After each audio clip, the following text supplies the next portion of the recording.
దేవుని ప్రేమ సందేశం అనుదిన ధ్యానాంశాలు తపస్కాల 4వ బుధవారం. నేటి సువిశేష పఠనం యోహాను సువార్త 5వ అధ్యాయము 17వ వచనము నుండి 30వ వచనం వరకు. నేటి ధ్యానాంశం యేసుక్రీస్తు అధికారము. నా మాటలను ఆలకించి నన్ను పంపిన వానిని విశ్వసించువారు నిత్య జీవము పొందునని నిశ్చయముగా చెప్పుచున్నాను. తీర్పుకు గురికారు, మరణమును దాటి జీవమందు ప్రవేశించును. యోహాను సువార్త 5వ అధ్యాయము 24వ వచనం. ప్రియ సహోదరి సహోదరులారా, యేసు దేవుని కుమారుడని, దేవునితో సమానమైన అధికారాలు కలిగి ఉన్నాడని నేటి సువిశేష పఠనం తెలియజేస్తుంది. యేసు దైవత్వాన్ని, ఆయన అధికారాన్ని విశ్వసించమని కోరుతుంది. విశ్రాంతి దినమున స్వస్థత చేకూర్చినందుకు యూదులు యేసును హింసించటం మొదలుపెట్టారు. ఈ సందర్భంగా యేసు విశ్రాంతి దినమున కూడా స్వస్థతపరచే అధికారము తనకు ఉన్నదని నేటి సువిశేష పఠనం ద్వారా తెలియజేస్తూ ఉన్నారు. యేసు తనను హింసించే వారితో, నా తండ్రి ఇప్పటికినీ పనిచేయుచున్నారు, నేనును చేయుచున్నాను అని చెప్పారు. అది వినిన యూదులు ఆయనను చంపుటకు ఇంకను ఎక్కువగా ప్రయత్నించారు. ఎందుకంటే విశ్రాంతి దిన నియమమును మీరుటయే కాక దేవుడు తన తండ్రి అని చెప్పుచు తనను తాను దేవునికి సమానముగా చేసుకొనుచున్నాడు అని వారు భావించారు. తండ్రి దేవుడు, కుమారుడు యేసుక్రీస్తు సత్యస్వరూపియగు పరిశుద్ధాత్మ ద్వారా ఈ లోకములో పనిచేయుచున్నారు. దేవుడు చేసిన ప్రధాన కార్యం ఈ లోకాన్ని సృష్టించటం. తన వాక్కు ద్వారా, ఆత్మ ద్వారా ఈ లోకాన్ని అనుదినము పోషిస్తూ తన సృష్టిని కొనసాగిస్తూ ఉన్నారు.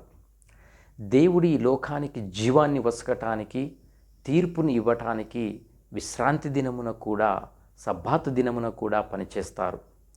యేసు జీవమును, దానిని సమృద్ధిగా ఇచ్చుటకు ఈ లోకమునకు వచ్చెను అని యోహాను సువార్త 10వ అధ్యాయము 10వ వచనంలో మనం చూస్తూ ఉన్నాం. మనిషి కుమారుడైన యేసుక్రీస్తుకు తీర్పు విధించు అధికారమును తండ్రి దేవుడే ఇచ్చి ఉన్నారు. అందుకే యేసు నేనును పని చేయుచున్నాను అని స్పష్టంగా చెప్పారు. యేసు పని ఏమిటో, నన్ను పంపిన వాని చిత్తమును నెరవేర్చుటయు, ఆయన పనిని పరిపూర్తి చేయుటయే నా ఆహారము అని యోహాను సువార్త 4వ అధ్యాయము 34వ వచనంలో స్పష్టం చేశారు. ప్రియ సహోదరి సహోదరులారా, యేసుక్రీస్తు తండ్రి దేవునిపై ఆధారపడుతూ ఉంటాడు. నేను మీతో నిశ్చయముగా చెప్పుచున్నాను, తండ్రి ఏది చేయుటను కుమారుడు చూచునో దానినే కాని తనంతట తాను ఏమీయూ చేయజాలడు. తండ్రి ఏమి చేయునో కుమారుడు దానిని అట్లే చేయును అని స్పష్టం చేశాడు. తండ్రి కుమారుల మధ్యనున్న సంబంధం, ఐక్యత తెలియజేయబడుతూ ఉంది. యేసు తండ్రి చిత్తానుసారముగా మాత్రమే చేయును అని మనకి అర్థమవుతుంది. నా అంతట నేనేమి చేయజాలను, నేను వినినట్లు తీర్పు చేయుదును, నన్ను పంపిన వాని చిత్త ప్రకారమే చేయగోరుదును అని ప్రభు పలికి ఉన్నారు.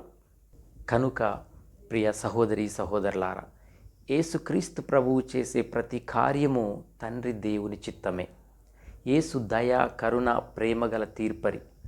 దేవుని నిజమైన ప్రేమకు నిదర్శనం యేసుక్రీస్తు ప్రభువు యొక్క తీర్పు. ఆయన తీర్పు మనల్ని ఖండించుటకు కాదు, శిక్షించుటకు కాదు, మనలో మార్పు రావాలని, మనలో పశ్చాత్తాపము, హృదయ పరివర్తన, మారు మనస్సు కలగాలని. అలాగే క్రీస్తు తండ్రితో సమానముగా భావించారు. ప్రభు అంటున్నారు, తండ్రిని గౌరవించినట్లే కుమారుని కూడా గౌరవించాలి. క్రీస్తు మాటలను ఆలకించువారు నిత్య జీవమును పొందుదురు. క్రీస్తు తండ్రితో సమానమని యోహాను సువార్త 1వ అధ్యాయము 1వ వచనంలోను, ఫిలిప్పీలకు రాసిన లేఖ 2వ అధ్యాయము 6వ వచనంలో మనం స్పష్టంగా చూడవచ్చు. నన్ను చూచిన వారు నా తండ్రిని చూచి ఉన్నారు అని ప్రభు యోహాను సువార్త 14వ అధ్యాయము 9వ వచనంలో స్పష్టం చేసి ఉన్నారు. ఆదిలో దేవునితోనూ దేవుడే అయిన వాక్కు యేసుక్రీస్తు.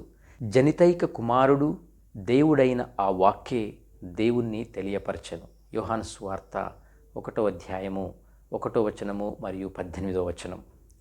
యేసును గౌరవించటం తండ్రిని గౌరవించటంతో సమానమని, ఆయనను తిరస్కరించటం తండ్రి దేవుణ్ణి తిరస్కరించటంతో సమానమని చెప్పి ఉన్నాడు. ప్రియ సహోదరి సహోదరులారా, ఈ విధంగా తండ్రి దేవునితో తనకున్న సంబంధాన్ని యేసుక్రీస్తు స్పష్టముగా వివరించి ఉన్నారు. మానవాళిని రక్షించే కార్యములో తండ్రితో క్రీస్తు భాగస్థులై ఉన్నారని తెలిపి ఉన్నారు. తండ్రి దేవుని చెంతకు క్రీస్తు ఏకైక మార్గము.